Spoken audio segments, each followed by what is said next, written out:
मुझे आपकी ताली की ज़रूरत नहीं है। मैं आपसे सिर्फ बहुत कम शब्दों में इतना ही कहूँगा, बैराग सागर जी के संबंध में सब लोगों ने चर्चाएं की। मैं उनके संबंध में चर्चा नहीं कर रहा। बैराग सागर जी हमसे अगर दूर होते तो आज उनको सुनने के लिए आप यहां नहीं आते। अगर आज देश के अंदर बैराग सागर नहीं होते तो इतने हमारे पास साधु भी आपके सामने नहीं होते।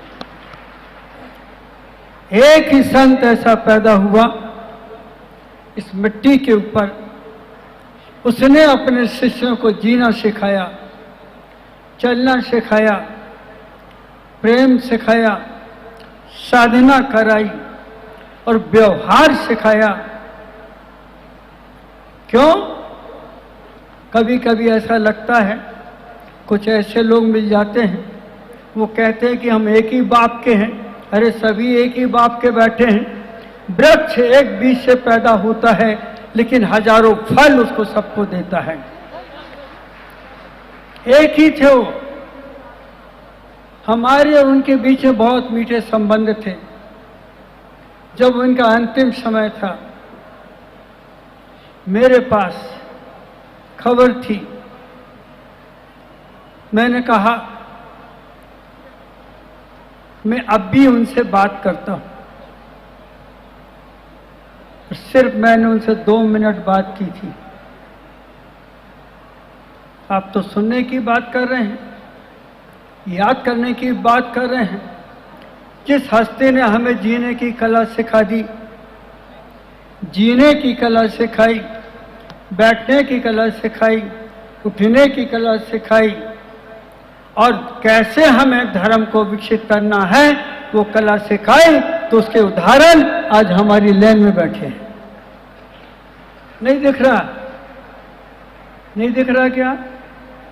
जरा आंख खोल के देखो। ऐसा लगता है कि आप सब बेहोश बैठे हैं। अगर होश में आप होते तो आपके आंख से अभी आंसू टपक जाते कि आज हमारा एक हीरा हमसे निकल गया, चला गया, हम मिल नहीं पाए और उनके जाने के बाद आज हम यहां आए। थी एक आत्मा हमारे पास, वो दे रही थी हमें, रत्न दे रही थी। एक एक शिष्य उनका गुणगान कर रहा है। एक एक शिष्य पूरे भारत में घूम करके तुम्हें जगाने की कोशिश कर रहा है। और आज वो नहीं है। आज उनके संस्कार हमारे पास हैं और जब संस्कार हमारे पास होते हैं तो हम जिंदा रहते हैं और संस्कार जब भूल जाते हैं तो हम भूल जाते हैं, भूल जाते हैं। सोचिए ना, आज इस मुद्रा को देख लीजिए, ध्यान से देख लीजिए, कोशिश करिए। 2 आंख है, 2 कान है, एक मुख है, एक नाक है। अरे कम से कम जो शब्द यहां से छोड़े जा रहे हैं उन्हें छोड़िए मत, उन्हें व्यर्थ मत जाने दीजिए। जब साधु बोलता है और आप बातें करते हैं तो ऐसा लगता है कि साधु के सब बेकार चले जा रहे हैं। अरे एक एक शब्द ये कितना कीमती है, ये सोचने की बात है हमारे पास। साधु कहां से चल के आ रहे हैं, ये सोचने की बात है हमारे पास। आप अपने मेहमान को लेने के लिए स्टेशन चले जाते हैं, घंटों खड़े रहते हैं। सोचिए, वहां अगर तुम्हारा प्रेम है तो आज प्रेम हमने यहां देखा कि साधु के प्रति तुम्हारा प्रेम है। आज सारा इंदौर यहां आकर के बैठा है। ये समझिए, इंदौर बेहोश नहीं है, जागृत है, होश में बैठा है। और होश में बैठने का मतलब ही इतना है कि हम जैन हैं। स्वकी इंद्राति जयति जिनाहा, जिसने अपनी इंद्रियों को जीता वो जिनेंद्र है, और जो जिनेंद्र भगवान की आराधना करता वो जैन है। आज हमारे सामने इधर प्रज्ञा सागर जी बैठे हैं, आज उन्हें भी कितना आपको समझाया, कब से समझा रहे हैं, आज मुझे मौका मिला है। मेरे तो आंखों से आंसू थे जब उन्होंने कहा था कि बस अब नहीं, तो मैंने कहा था देखिए आज आपने इतनी बड़ी जागीर बनाई, इतने रत्न खड़ा किए हैं, इनको संभालेगा कौन, उन्हें चलाएगा कौन, उन्हें देखेगा कौन, उन्हें उठाएगा कौन, उन्हें पढ़ाएगा कौन, और ध्यान की गहराई में लाएगा कौन। आप जा रहे हैं, आज भी उनकी छाया हमारे पास है। अगर वो छाया नहीं होती तो हमारे आंसू नहीं बहते, अगर छाया नहीं होती तो आप घर से नहीं निकलते, और छाया नहीं होते तो सारे ये साधुगण वीतराग हमारे पास नहीं आते। वो जीवंत हैं।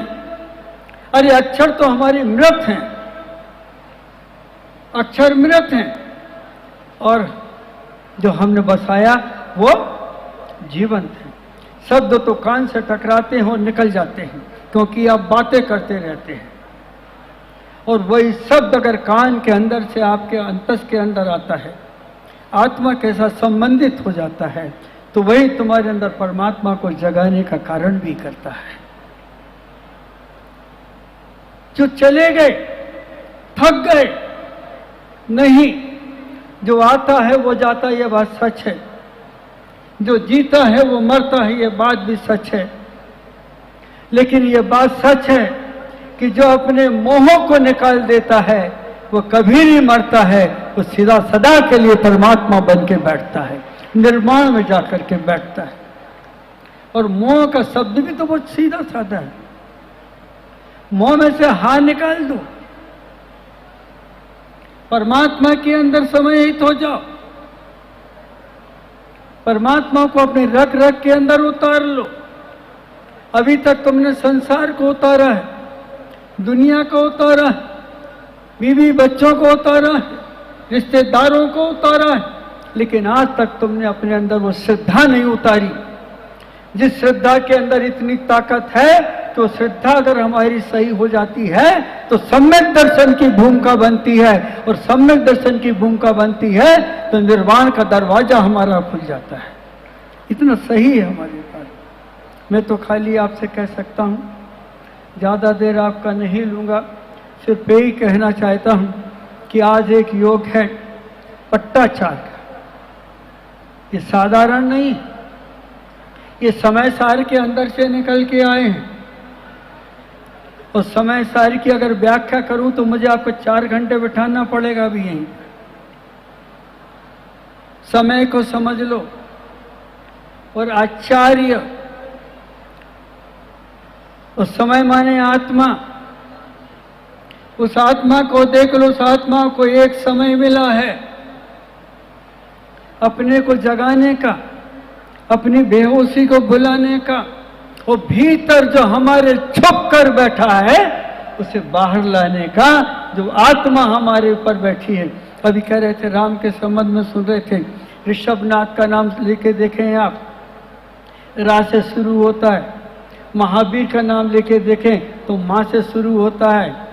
तो रा और उमा मिलके क्या बनते हैं? राम बनते हैं। वो बैठे हैं राम लोग सब यहाँ, वो राम बन जाता है।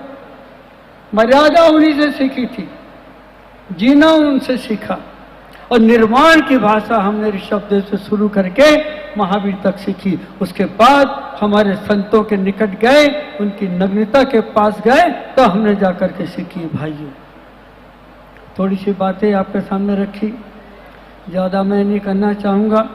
जो भी मैंने आपसे कहा है, एक भी शब्द मेरा लेके मत जाना, स्वीकार मत करना, पड़ोसी की कसम है आपको। जितना मैंने बोला है, या जितना महाराज जी ने बोला है, या मुनि राजों ने बोला है, एक भी शब्द अपने पास से लेके मत जाना, और लेके जाओ,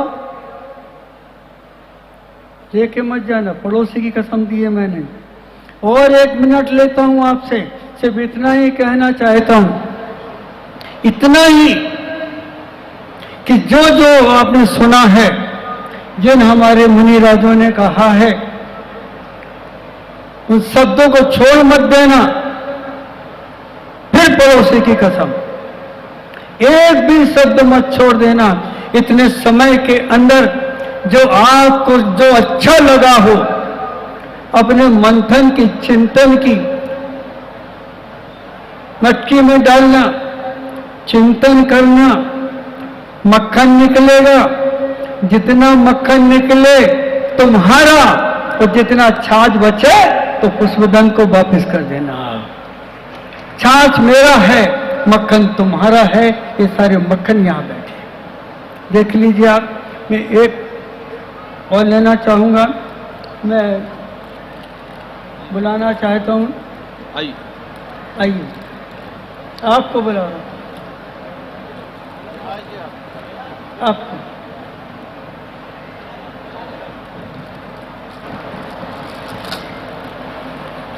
कहाँ गए? महेश जी, मनीष जी, हाँ कैलाश जी आएंगे। आइए मनीष जी, आप भी आइए, मनीष जी भी आइए।